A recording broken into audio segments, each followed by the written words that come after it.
बच्चों के जीवन का टर्निंग पॉइंट है। इसे व्हाट्सएप, इंस्टाग्राम इन सब चीजों में न लगाकर महत्वपूर्ण है कि समय का सदुपयोग करें, स्किल्ड हों, अध्ययन करें और इधर उधर ना भटकें। हेलो दोस्तों, नमस्कार। आप देख रहे हैं SH24 लाइव और मेरा नाम जितेंद्र कुमार है। और आज हम हैं अलीगढ़ के टीकाराम डिग्री कॉलेज में।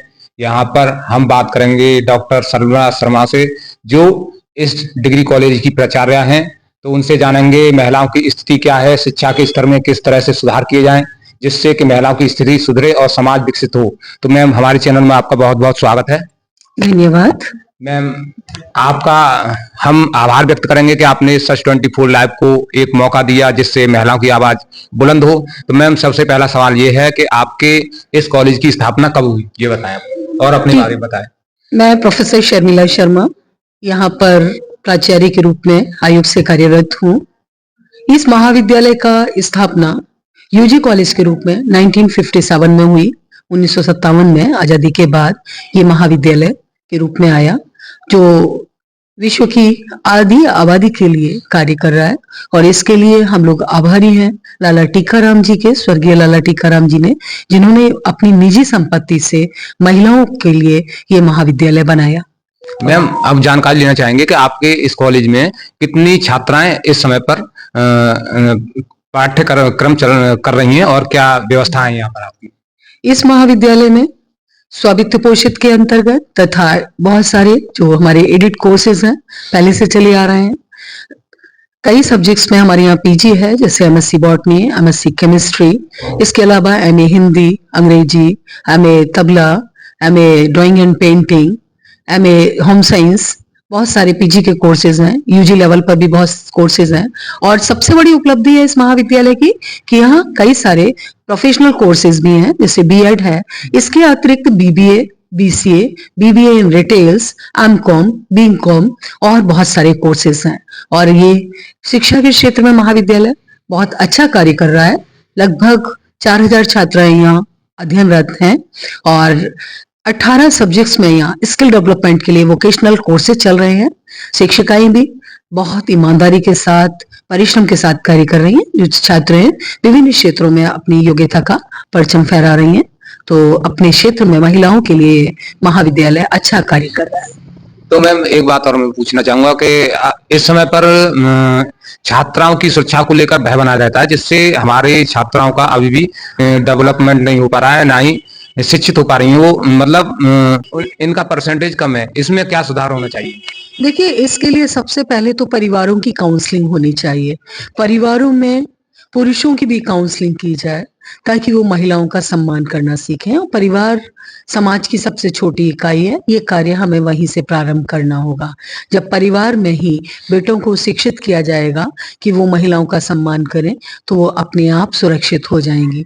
लड़कियों के लिए भी हमारे यहाँ NCC है, समय समय पर हम उनको संबोधित करते हैं, बताते हैं कि वो अपने सुरक्षित रहें, उन कानूनों को भी जाने, कहाँ पर वो किस तरह फोन कर सकती हैं।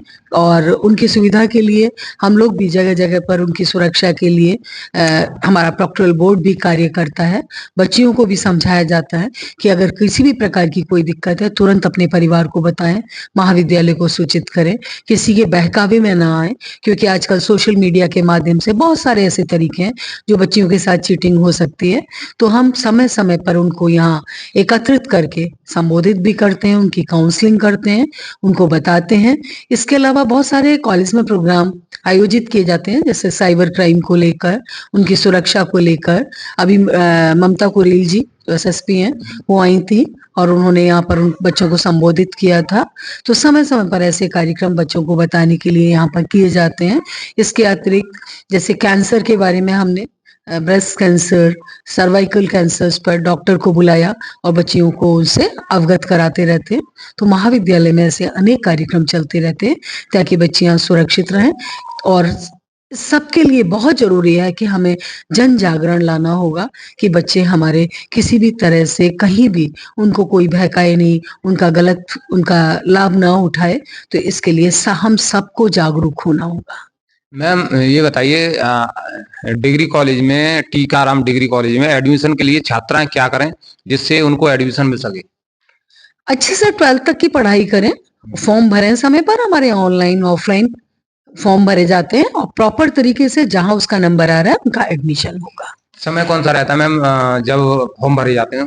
ये मार्च अप्रैल का जब सेशन खत्म होता है अप्रैल मई में, जुलाई अगस्त में फिर एडमिशन शुरू हो जाते हैं। जुलाई से जून जुलाई से तो बल्कि कोर्स शुरू हो जाता है। जो भी हमारा विश्वविद्यालय का जो कैलेंडर होता है, जो भी विश्वविद्यालय कैलेंडर देता है, हम उसके अनुरूप कार्य करते हैं। इसके अतिरिक्त हमारे महाविद्यालय में हमारा अपना हॉस्टल भी है, कमला नेहरू छात्रावास, जो पंडित नेहरू ने जिसका उद्घाटन किया था और कोरोना काल में ये बंद हो गया था, लेकिन अभी लगभग 40 छात्राएं यहाँ रह रही हैं। पुनः ये प्रारंभ हो गया है, तो छात्राओं को ये भी सुविधा है यहाँ पर कि जो दूर दराज की छात्राएं हैं वो महाविद्यालय के हॉस्टल में रहकर यहाँ की लाइब्रेरी का लाभ उठाते हुए अच्छे से पढ़ सकती हैं। वो बच्चियां जो हैं वो अध्ययनरत हैं यहाँ पर, तो ये बहुत बड़ी सुविधा है इस महाविद्यालय में।